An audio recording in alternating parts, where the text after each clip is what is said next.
Hello friends, कैसे हैं आप लोग। आज हम शुरू करने जा रहे हैं HUF, हिंदू अनडिवाइडेड फैमिली। ठीक है, ये भी हमारा टाइप्स ऑफ बोरोवर है। तो देखिए, हिंदू अनडिवाइडेड फैमिली क्या होता है।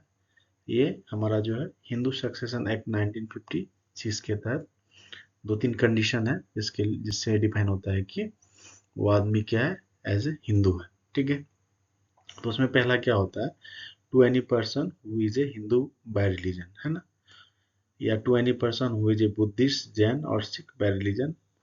ठीक है, और क्या होता है, एक होता है a person who is not a Muslim, Christian, Parsi या जूई बाय रिलीजियस। ठीक है, तो इसको हम लोग क्या बोलते हैं, हिंदू बोलते हैं ना, HUF फैमिली बोलते हैं। चलिए आगे बढ़ते हैं हम लोग। क्या कहता है, HUF is a family which consist of all persons lineally descended from a common ancestor and includes their wives and unmarried daughters। अब HUF कौन होता है, अभी देखिए ये व्यक्ति है ना। इसमें क्या होता है, जैसे हम लोग बोलते हैं ना हमारे पूर्वज, तो कहता है कि सेम मतलब कॉमन, हम लोग का कॉमन मतलब जो एंसेक्टर्स है वो कॉमन होना चाहिए, है ना।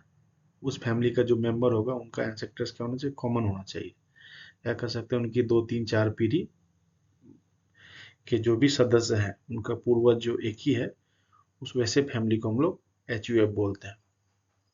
क्या बोलते हैं उनको, HUF बोलते हैं। तो HUF में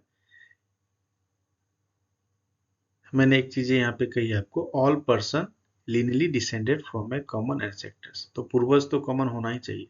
उसके अलावा includes their wives and unmarried daughters. अब जो मेंबर हैं उनका तो उनका तो कॉमन एंसेक्टर है, मगर जो मेंबर है उनकी वाइफ भी होगी, उनके ये अनमैरिड चिल्ड्रन होंगे, डॉटर्स होंगे, तो ये भी क्या होंगे, HUF के मेंबर होंगे। और इन सबको मिला के क्या बन जाएगा, एक HUF बन जाएगा, है ना।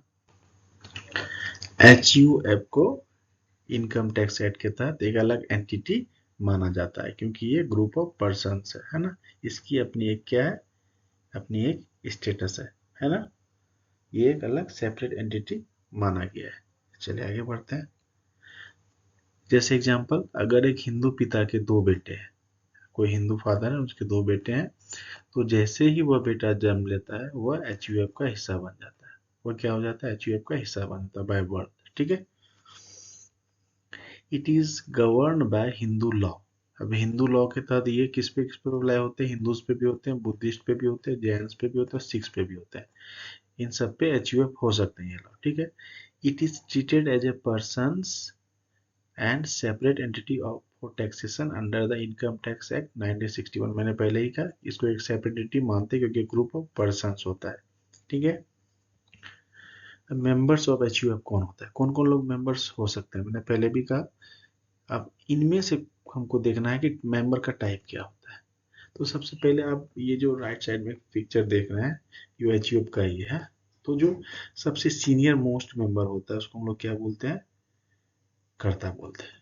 पहले क्या होता था कि कर्ता हमेशा मेल ही होता था, कर्ता हमेशा क्या होता था, मेल ही होता था। मगर जब हिंदू सक्सेशन एक्ट 2005 में अमेंडमेंट किया गया तो वहाँ पे फीमेल को भी पावर दिया, मगर कुछ कंडीशन के साथ कि वो कर्ता हो सकते हैं ना। अब कर्ता के अलावा जो मेंबर हैं, जो बाय बर्थ से हैं, वो क्या को पार्टनर्स कहलाते हैं। क्या कहलाते हैं, को पार्टनर। इनको जन्म से ही जो उनके पूर्वज हैं उनके संपत्ति में इनका हक इनको मिल जाता है। ठीक है, और उनकी पत्नी या उनकी बेटियां क्या होती है, मेंबर होती है। ठीक है, तो मेंबर्स सभी हो सकते हैं, मगर सभी को पार्टनर्स नहीं हो सकते हैं। क्योंकि को पार्टनर वो क्या होता है, उनका बर्थ राइट होता है कि उनके जो पूर्वज है उनकी संपत्ति में उनको उनका हक मिलता है। तो सपोज करिए कि ये हैं और ये इनकी वाइफ है, तो ये इनकी वाइफ मेंबर हो सकती है, मगर ये को पार्टनर नहीं हो सकती। क्यों नहीं हो सकती, क्योंकि इनके पूर्वज की संपत्ति है, इनके सपोज करिए दादाजी की संपत्ति है, इनके पिताजी की संपत्ति है, तो इनको हक है। लेकिन ये तो इनके पिताजी की संपत्ति नहीं हुई, इनके फादर इन लॉ की संपत्ति हुई। ठीक है, तो ये मेंबर हो सकती है HUF की, मगर ये को पार्टनर नहीं हो सकती। इसलिए याद रखिएगा, जरूरी नहीं है कि जो मेंबर्स है वो को पार्टनर होगा, लेकिन को पार्टनर जितना भी होगा वो मेंबर्स हो सकता है। ठीक है, वो आगे चल के कर्ता भी बन सकता है। ओके, चलिए आगे बढ़ते हैं। कर्ता, द कर्ता is the head and manager of A Hindu undivided family. मैंने कहा कर्ता जो है वो सब कुछ मैनेज करता है एचयूएफ का, वो हेड होता है। Traditionally the senior most male member of the family is the karta, however as per recent legal development eldest female member can also become karta. मैंने कहा कि जो हमारा लेटेस्ट 2005 का अमेंडमेंट हुआ उसमें फीमेल भी कर्ता हो सकती है, कुछ कंडीशन हम लोग आगे डिस्कस करेंगे। अब क्या है कि कर्ता को राइट्स भी मिला हुआ है, तो लायबिलिटी भी उतना ही होगा, उनका लायबिलिटी भी अनलिमिटेड होता है, और उनको पावर्स अधिकार दिए गए हैं, उनका दायित्व भी बहुत ज़्यादा है। तो हम लोग देखते हैं कि की रोल्स क्या है और रिस्पॉन्सिबिलिटी क्या है कर्ता का। तो देखिए वो सबसे पहला हेड होता है, तो सब कुछ वह खुद से डिसीजन ले सकता है अपने फैमिली के बिहाफ पे, वो प्रॉपर्टी को मैनेज कर सकता है, वो मैनेजर हुआ है ना, वह कहीं भी अपने फैमिली को के बदले खुद को रिप्रेजेंट कर सकता है, लीगली रिप्रेजेंट कर सकता है, एचयूएफ के बदले कोई लीगल डॉक्यूमेंट साइन कर सकता है, वो जो भी फिनेंशियल है बिजनेस वगैरह है वो सब उसको संभालना होता है, ठीक है, इनकम के लिए मेंटेन करना है उसको, फैमिली रिलेशन को भी उसको मेंटेन करना है, टैक्स फाइलिंग भी करना है उनको, डिसीजन मेकिंग भी लेना है फैमिली के लिए, ठीक है। आगे बढ़ते हैं हम लोग। अब लाइबिलिटी क्या है, ये तो उनका पावर था, रोल था, उनको मिला था। अब लाइबिलिटी भी क्या, अनलिमिटेड लाइबिलिटी है। कर्ता is personally liable for HUF डेब्ट, अगर जो भी उधार होता है, कोई भी लोन अगर होता है तो उसका लायबल कौन होता है, कर्ता होता है। अदर मेंबर को पार्टनर हैव लिमिटेड लायबिलिटी, बाकी जो ये मेंबर है इनकी लायबिलिटी क्या होती है, लिमिटेड होती है, ठीक है, लेकिन कर्ता की क्या हो जाती है, अनलिमिटेड हो जाती है। चलिए आगे बढ़ते हैं।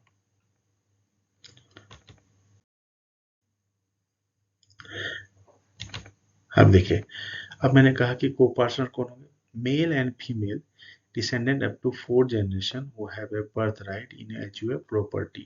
A major male member is called co-partner, ठीक है। मेंबर तो छोटे बच्चे भी हो सकते हैं, मगर जब वो मेजर हो जाते हैं तो वो क्या हो जाते हैं, को पार्टनर कहलाते हैं, ठीक है। Members, all family members include wives but not all are copartner. ये मैंने पहले भी कहा था, जो भी मेंबर्स है वो हो सकते हैं, मगर जो मेजर मेंबर होगा वो क्या क्या बनेगा, को पार्टनर कहलाएगा, फीमेल भी हो सकता है। अब क्या मैंने बोला था, the Hindu succession amendment act 2005 has given equal right to the male and female in the matters of inheritance, so a daughter also requires status of co-partner in HUF view of this, in the absence of any male member of, if all members are minor, a Hindu female member can become कर्ता।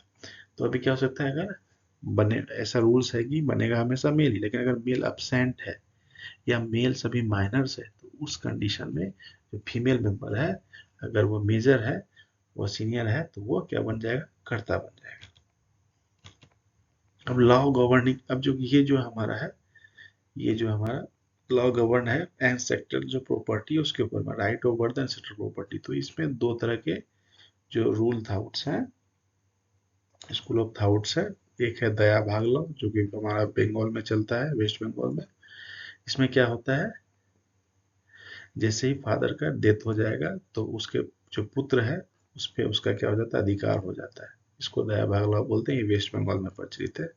Mitakshara law, ये क्या होता है, other parts of India में bye succession, अगर ये करता है उसके जाने के बाद जो नया कर्ता बनेगा तो वो उसको मिल जाएगा सारा राइट्स, प्रॉपर्टी का अधिकार मिल जाएगा, ठीक है। तो ये है हमारा। हम एक चीज़ ध्यान रखिएगा कि एचयूएफ में एक एचयूएफ डीड भी होता है, ये कंपलसरी नहीं है, मगर आप लीगल बेनिफिट्स के लिए एचयूएफ डीड भी बना सकते हैं, ठीक है। और दूसरा क्या होता है कि एचयूएफ जो हमारा होता है उनका अपना, मैंने कहा ना, पर्सन, ग्रुप ऑफ पर्सन है तो उनकी एक अलग लीगल एंटिटी होती है। तो इनकम टैक्स एक्ट के तहत एचयूएफ फैमिली का एक अलग पैन कार्ड होता है। टैक्स बेनिफिट्स के लिए भी लोग एचयूएफ फैमिली मतलब क्या करते हैं, एचयूएफ फैमिली बनाते हैं, है ना, कंसीडर वो अपना कंसीडर करते हैं। उससे फायदा क्या है, सपोज करिए दो फैमिली मेंबर है, दो फैमिली मेंबर है, सब सॉरी दो नहीं में, या 10 के बाद 10 फैमिली मेंबर, 10 फैमिली मेंबर में एक मेंबर जिसका इनकम 8 लाख रुपया सालाना है, ठीक है। और अगर ये 8 लाख खुद के ऊपर अगर दिखा दे तो क्या होगा, टैक्स ज़्यादा आएगा ना। तो ये क्या करता है कि बोलेगा कि नहीं, 8 लाख मैं, ये दिखा दे अगर एच के था तो क्या होगा, टैक्स बढ़ जाएगा ना, और कम लगेगा टैक्स, डबल टैक्स एग्जेम्पशन का फायदा मिल जाएगा, एक एच भी हो जाएगा और इनका खुद का भी हो जाएगा। ठीक है। तो टैक्स बेनिफिट के लिए भी एचयूएफ यूज होता है, उसमें बहुत बेनिफिट है, डबल बेनिफिट हो जाता है। और हर एचयूएफ का अपना एक सेपरेट पैन कार्ड होता है, आप चाहें तो बना सकते हैं इसको, ठीक है। और मैंने कहा एचयूएफ डीड अगर आपको कोई लीगल बेनिफिट चाहिए कि कल के दिन में अगर कोई लीगल कॉन्सिक्वेंस ना हो कॉन्सिक्वेंस, तो आप जो है एचयूएफ का डीड भी बना सकते हैं, ठीक है। एक लीगल डॉक्यूमेंट है, पेपर पे लिखा जाता है सभी का, करता कौन है, को पार्टनर कौन है, मेंबर्स कौन है, ठीक है। अब एज ए बैंकर अगर कोई एचयूएफ आपके पास अकाउंट खोलने के लिए आता है तो आपको क्या चेक करना है? तो सबसे पहले आपको इंश्योर करना है कि उसमें करता कौन है, ये इंश्योर करना है। और जैसे कोई एप्लीकेशन होता है ओपन, तो आपको क्या करना है, जो भी करता है और ऑल मेंबर्स को पार्टनर्स ज्वाइंटली, वो उनका सिग्नेचर लेना है, ताकि सबकी जो लाइबिलिटी है वो बनी रहे उसके अगेंस्ट में, ठीक है। तो ये था हमारा एचयूएफ, ठीक है, हिंदू अनडिवाइडेड फैमिली। ओके।